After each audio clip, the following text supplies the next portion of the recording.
For centuries, hidden wisdom has been passed down through ancient teachings, offering a glimpse into the mysteries of life. Among these are the Seven Hermetic Principles, universal laws said to govern everything from nature to human thought. Many believe these principles hold the key to understanding how the universe works.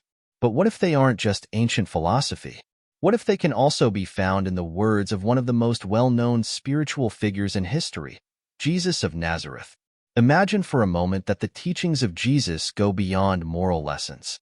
What if they reveal something deeper, timeless truths about life, energy, and the way reality unfolds? Most people read his words as religious guidance, but what if they are also reflections of the same universal principles that Hermeticism describes? This idea challenges us to look beyond religious boundaries and see wisdom as something that connects all spiritual paths. Could it be that Jesus and Hermeticism are pointing to the same truths in different ways? If so, what does that mean for our understanding of life and spirituality? Hermeticism, an ancient tradition linked to Hermes Trismegistus, teaches that 7 fundamental principles shape the universe. These laws influence everything: how we think, how energy flows, and even how events unfold. For centuries, seekers of wisdom have studied them to unlock deeper truths about existence. While Hermeticism may sound mystical or complex, its core ideas are surprisingly familiar. Many of these same themes appear in the teachings of Jesus. He spoke of faith, inner power, and the unseen forces that shape our lives.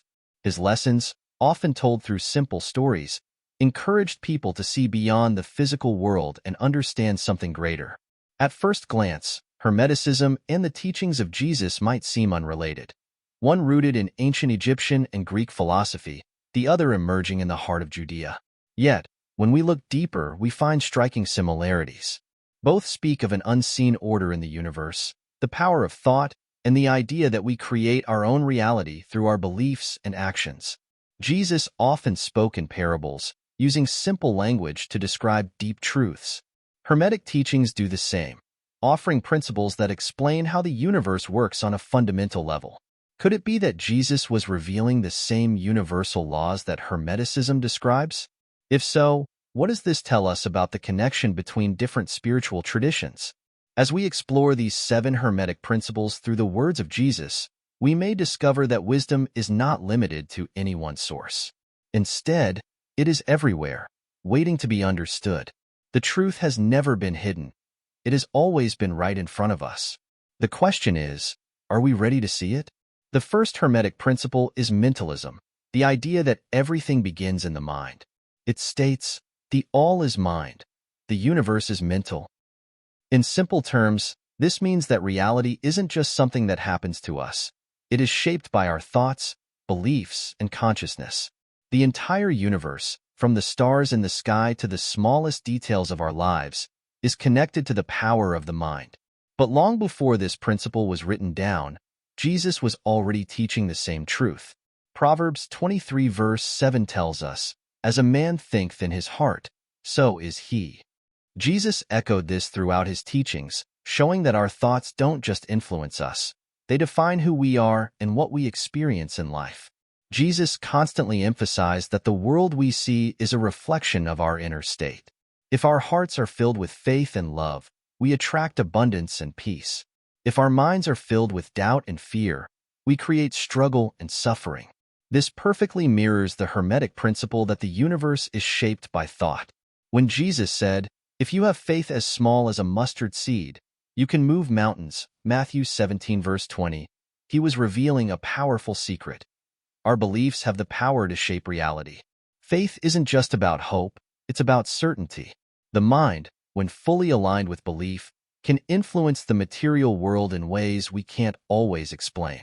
The universe responds not just to what we wish for, but to what we truly believe. Jesus' message wasn't just about being good. It was about mastering the mind. He taught that by controlling our thoughts and focusing on faith, we can transform our lives. This is the essence of mentalism. Our thoughts are not passive, they are creative forces. They shape our emotions, our actions, and ultimately, our reality. When we realize this, we stop seeing life as something that just happens to us. Instead, we begin to see that we have the power to shape our future. We become creators of our own destiny. The lesson is clear. The mind is where everything begins. If we fill it with love, faith, and higher purpose, our lives will reflect those things. But if we allow fear, doubt, and negativity to take hold, they too will manifest in our reality. Jesus and Hermeticism both teach the same profound truth. As we think, so we become. The universe bends to the power of the mind. By aligning our thoughts with truth and purpose, we unlock our highest potential and step into the life we were meant to create. The second Hermetic principle is correspondence, summed up in the phrase, as above, so below. As below, so above. This principle teaches that everything is connected, the seen and unseen, the spiritual and the physical, the vast cosmos and the smallest details of our lives. What happens on one level of reality is reflected in another. The universe is like a great mirror, where the external world reflects the internal, and the higher realms influence the lower ones. But long before this principle was written down, Jesus taught the very same truth. In Luke 17 verse 21, he said, "The kingdom of God is within you." This was a revolutionary statement. Jesus wasn't pointing to a faraway place beyond the stars. He was telling us that divinity itself is found within. The same forces that shape the heavens also exist in our hearts. Jesus constantly urged people to look within for truth. Just as the Hermetic principle says the higher realms reflect the lower, Jesus taught that the sacred is already present in us. When he performed miracles, healing the sick, calming storms, multiplying food, he wasn't breaking the laws of nature. He was aligning with them. He understood that the spiritual realm and the physical world are not separate. They are deeply intertwined. As above, so below was not just an idea. It was a reality he demonstrated through every act of love and healing. He showed that faith, intention, and divine power could shift physical reality. This principle also reminds us that our inner world shapes our outer world. Our thoughts, emotions, and spiritual state ripple outward, influencing everything around us. If we cultivate peace within, we experience peace in our lives. If we hold on to fear and negativity, we attract chaos. Just as Jesus said, the kingdom of heaven is something we can access now through spiritual awareness. The external world mirrors our internal state. This means that when we align ourselves with love, truth, and higher purpose, we bring harmony not just to ourselves, but to the world around us. Jesus' message and the Hermetic principle of correspondence share the same core truth. We are both reflections of the universe and creators of it. What we see outside of us is a mirror of what is within. The divine order is woven into all things, including us. The more we recognize this, the more we step into our true power. If we want to change our world, we must first change within. Jesus invites us to cultivate the kingdom of heaven in our hearts, so that our external lives come into harmony with the divine. As within, so without. As above, so below. The third Hermetic principle is vibration, which teaches that nothing is ever truly still. Everything moves, everything vibrates. At the most fundamental level, all of existence is energy in motion. The solid ground beneath our feet, the air we breathe, the thoughts in our minds. Everything is constantly shifting and vibrating at different frequencies. This unseen rhythm shapes the world around us. What may seem still is actually in motion, just at a rate we cannot perceive. But long before science confirmed this truth, Jesus demonstrated an awareness of it through his words and actions. One powerful example is when Jesus calmed the storm in Mark 4 verse 39. As waves crashed and winds howled, he stood and spoke, "Peace, be still." Instantly, the storm ceased. This wasn't just a miracle. It was an act of harmony. His words carried a vibration strong enough to bring balance to chaotic energy.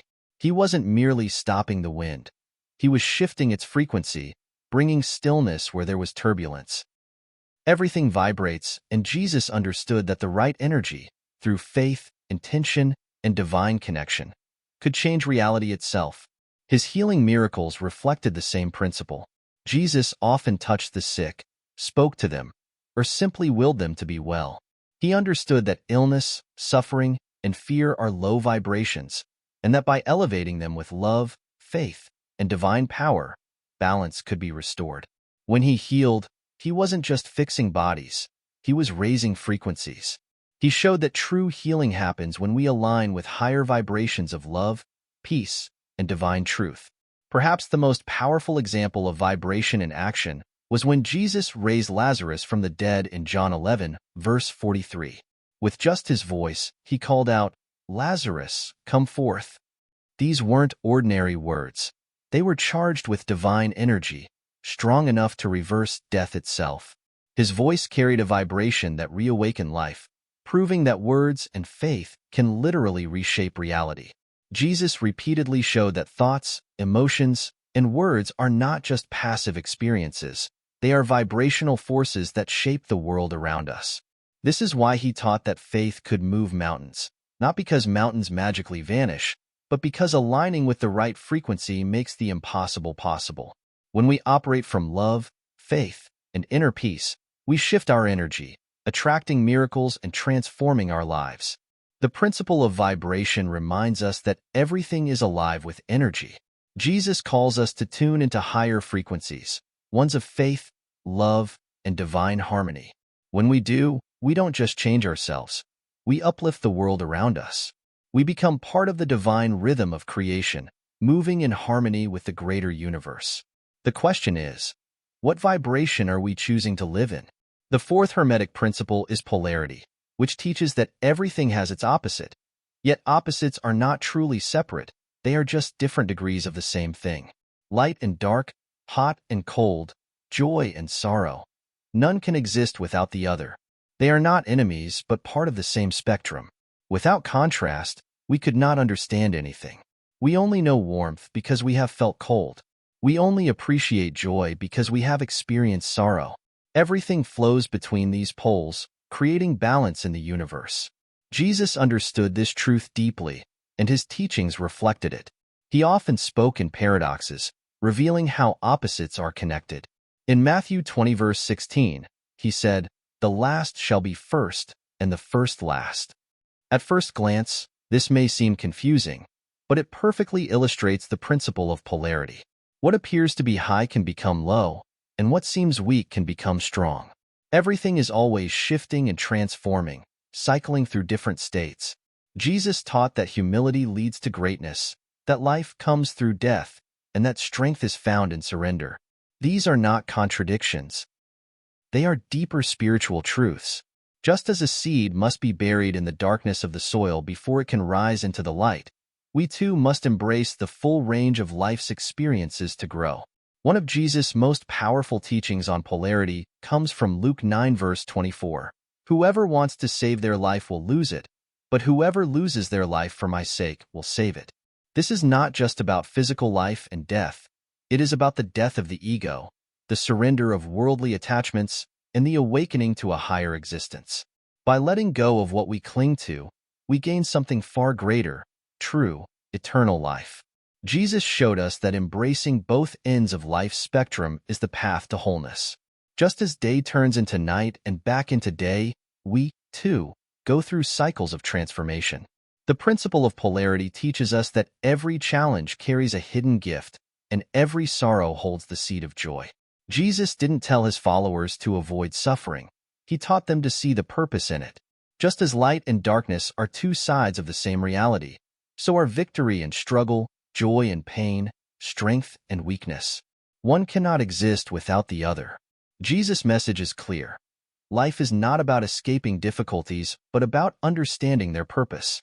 By embracing both the highs and the lows, we rise above them.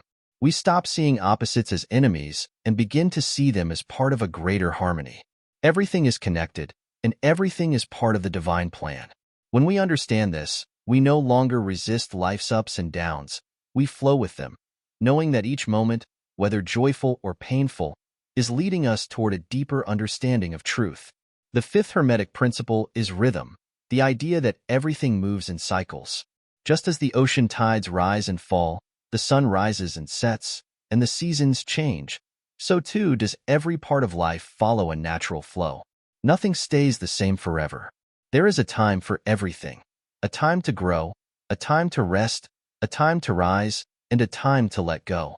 This principle teaches us that life moves in patterns, And when we understand these rhythms, we learn to flow with them instead of resisting them. Jesus often spoke of divine timing and the natural order of things. In Ecclesiastes 3 verse 1, we read, "To everything there is a season and a time for every purpose under heaven." Jesus understood that life itself is in constant motion. Just as the farmer must wait for his harvest after planting seeds, we must trust that everything unfolds at the right time. He taught that life has its highs and lows, but nothing stays low forever. This truth is echoed in Psalm 30 verse 5, "Weeping may endure for a night, but joy comes in the morning." No matter how dark the night, the morning will always come. No matter how difficult a season, a new one will follow. Jesus' miracles reflected this flow of rhythm. When he calmed the storm, he didn't just stop the winds, he restored balance. When he healed the sick, he was bringing their bodies back into alignment with the natural rhythm of health. He understood that life moves in cycles of struggle and relief, loss and renewal, silence and revelation. Even in his own life, he embraced this truth. His crucifixion was followed by resurrection, proving that even in the darkest moments, renewal is always on the way. This principle teaches us an important lesson: trust the process. Just as the ocean waves cannot be forced, and the seasons change in their own time, we must learn to accept the natural flow of our lives. There will be moments of difficulty, but they are always followed by times of growth. Pain is temporary, and so is struggle. When we resist life's natural rhythm, we create unnecessary suffering. But when we surrender to it, we find peace. Jesus invites us to embrace the cycles of life rather than fear them. Loss will be followed by renewal. Hardship will be followed by healing. Every moment is part of a sacred, divine rhythm. Just as nature moves in perfect harmony, so does our spiritual journey. When we learn to move with life instead of against it, we find balance, peace, and a deeper connection to the divine. The sixth Hermetic principle is cause and effect, the idea that nothing happens by chance. Every action creates a reaction, and every seed we plant brings a harvest. Whether we realize it or not, our choices ripple out, shaping not just our own lives but the world around us. Nothing is random. Everything unfolds according to the seeds we sow. Jesus understood this truth deeply, and his teachings were filled with wisdom about consequences. In Galatians 6 verse 7, he said, "Whatever a man sows, that shall he also reap." This simple yet profound statement reflects the universal law that what we give, we receive. Jesus constantly emphasized this truth in his parables. In the parable of the sower, he compared our choices to seeds planted in different types of soil. Some fell on rocky ground and withered, while others landed in good soil and flourished. The message was clear. Our intentions, words, and actions determine the results we experience. If we plant seeds of kindness, love, and faith, we will reap a life filled with those very things. But if we sow selfishness, negativity, or indifference, we will eventually face the consequences. Just as a farmer cannot expect a harvest without planting good seeds, we cannot expect positive results if we don't align our actions with truth and love. This principle was not just something Jesus taught, it was something he demonstrated. His miracles weren't just about physical healing. They were about sowing faith, hope, and transformation. Every time he healed someone, forgave a sinner, or showed compassion, he set in motion a chain reaction. The people he touched didn't just receive healing. They were inspired, their faith grew, and they spread that faith to others. His actions rippled outward, changing lives in ways no one could have predicted.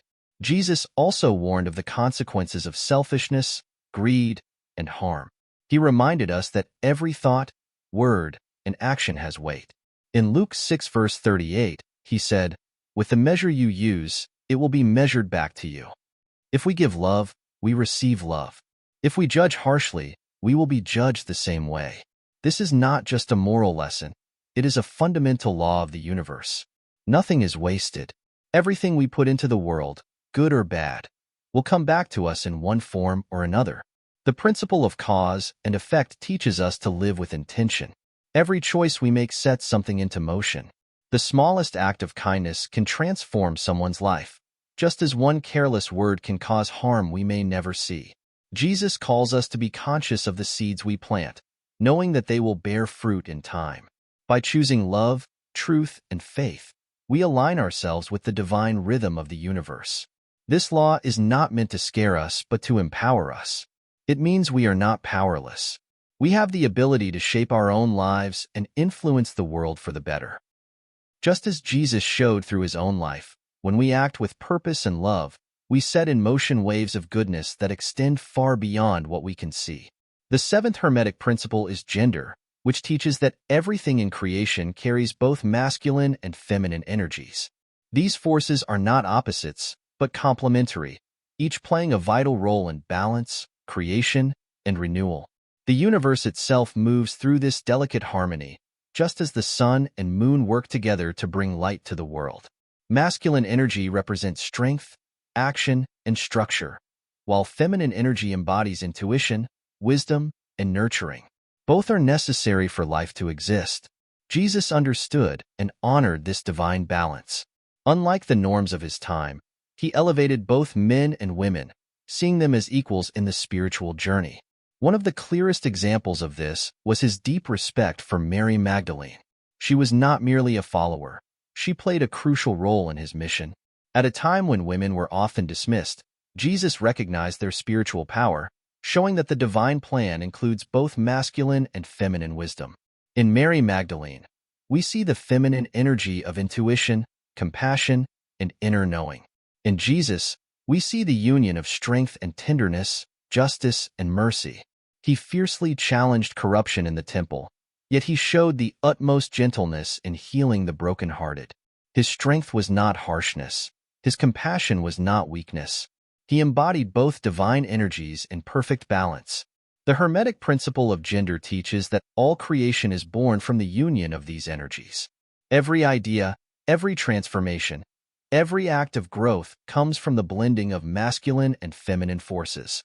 Jesus' teachings reflect this same truth, not as a division, but as a unity. His life shows us that embracing both aspects within ourselves leads to wholeness. This principle is not just about physical gender. It is about the energy within each of us. We are called to embody both the courage of the divine masculine and the wisdom of the divine feminine. When we find this balance within ourselves, we align with the harmony of the universe.